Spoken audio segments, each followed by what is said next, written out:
Should be. Man, we are live. Hey, We are Brian. live. I tell you what, today let's talk a little bit about refineries. But first, Refineries. let's roll that What are you logo. going back to the 1970s? You bet. I got my bell bottoms on. Let's go. All right, we're gonna roll the logo, and then we're gonna talk about refineries and what that might mean, and big news out of this, right? You bet. You bet. You bet. You bet. All right.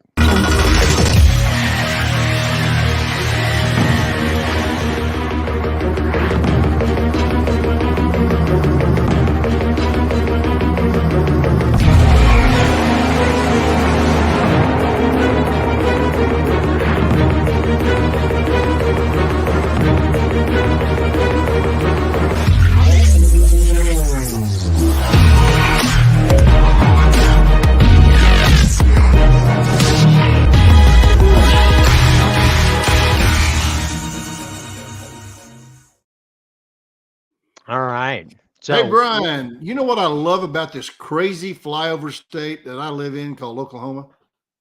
what is that? What do you like about it? You never know what's going to happen. We're like one of the craziest states in the world. We can't figure out who we are. We're sort of like E above. All of the above. Okay. Yeah, I see that. Let's talk about energy. We're one of the largest wind producers. Wait, People don't know wind? that. Really? Yes, wind. Okay. And All so we got a few small solars, one of the largest natural gas producers. We have a lot of crude oil, and that. We have some refineries. This last month, we announced our second electric vehicle factory where we're going to be building electric vehicles, actually just a few miles from my house here. Okay. And now, just to keep everybody a little bit confused of where we're going, we've announced there's a new refinery being built in Oklahoma. A new refinery. But is this real? Is this a real thing? Is this it's like absolutely real? It's I love this company's name, Southern Rock, man. Feel like you ought to be singing Alabama. So Southern Rock had planned to build a refinery down in Victoria County, Texas. And surprising, they ran into a lot of issues. And so they have announced that they're going to build it in Cushing, Oklahoma. Now, here's the beauty of that thought process. If you can't build new pipelines, just go where the pipelines are. Yeah, because we were actually just looking at that. Let's take a quick look. So when we look at this center of the map, and this is EIA's Energy Atlas, and right here is Cushing, right here in the center, and you see everything spider webbing off. That's where everything is. But what about refineries in Cushing? How many refineries do we have in Cushing, Bill? This is there are currently no refineries in Cushing.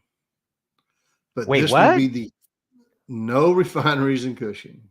Let's take a look at this. This will be okay.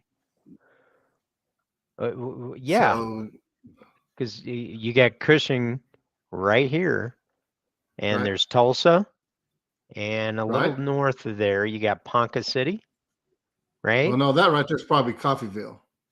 Nope, that's Ponca City. No, this over is Tulsa. That's Ponca City. And then Phillips 66. Coffeyville, CVR. Coffeyville.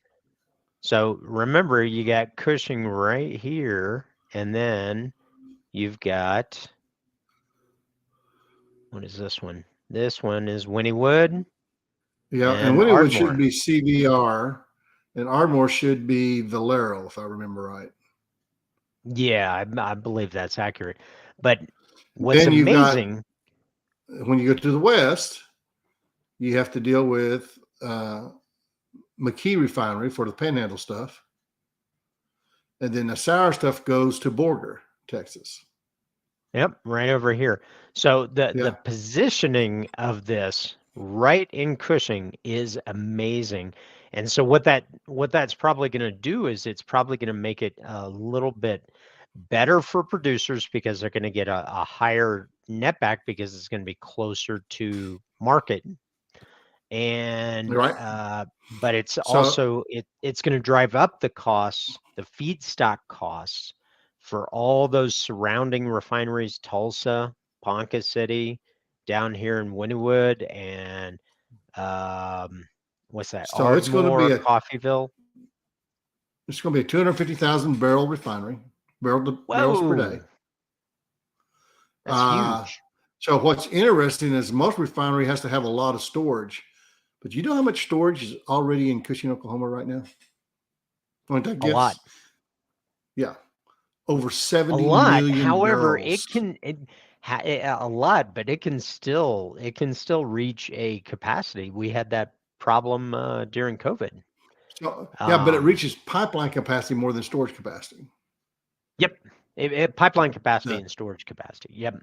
right. And So you so have so to what think of it when differently. you So this group is positioning a refinery where they won't have those infrastructure interruptions as much as some right? of the others.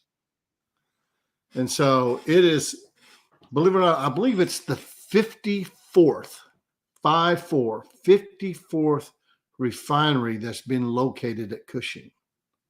That's how long Cushing's been in existence, over 100 years. Wow.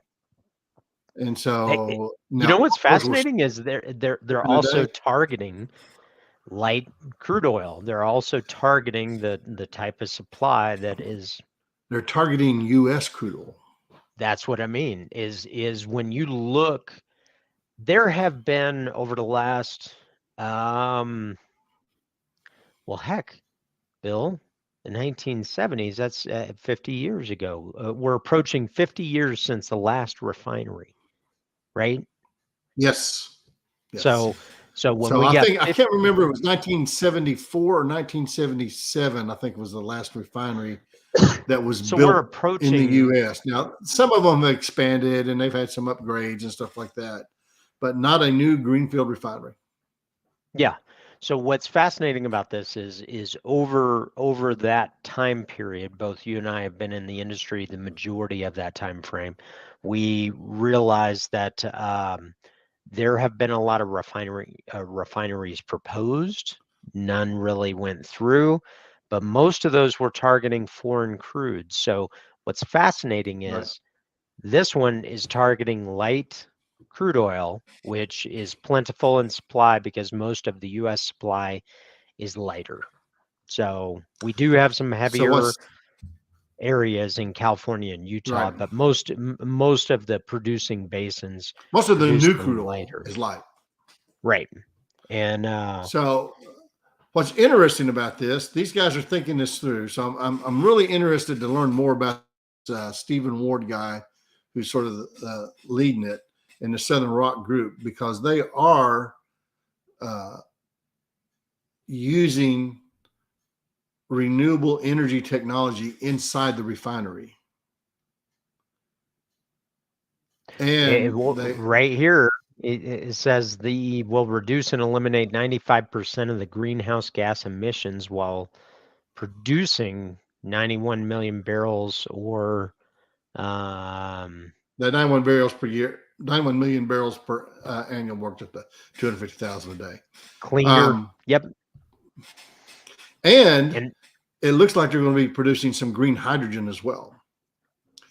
yeah, Crazy idea.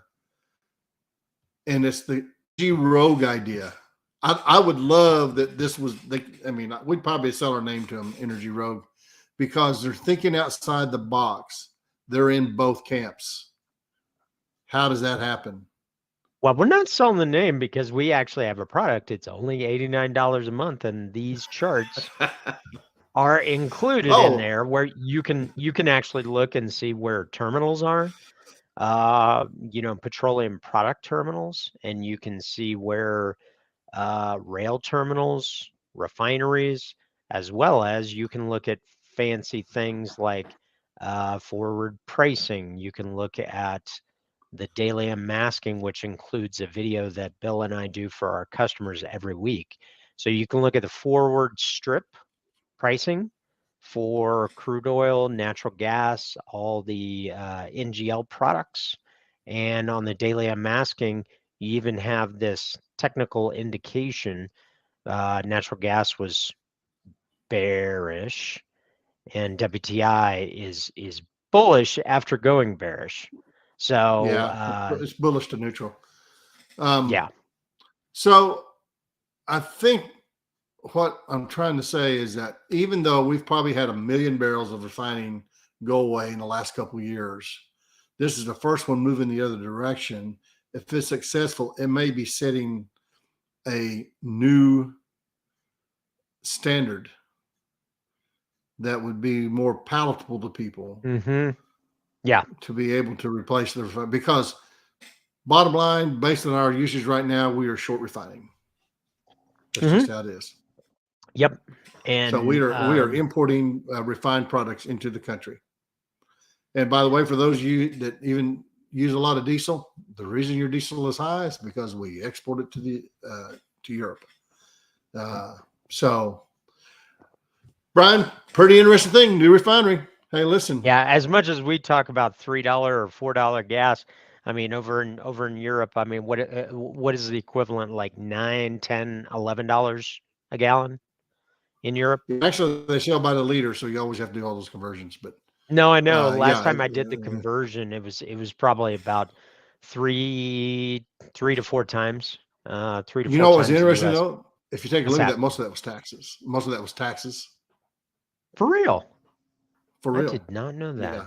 Interesting. Well, yeah, they have the North, have a lot of stuff where they can get the crude oil, and they have the refining, but they tax it crazy. The same way as California. That's why California is $1 more on gas, because it's the taxes they put on it.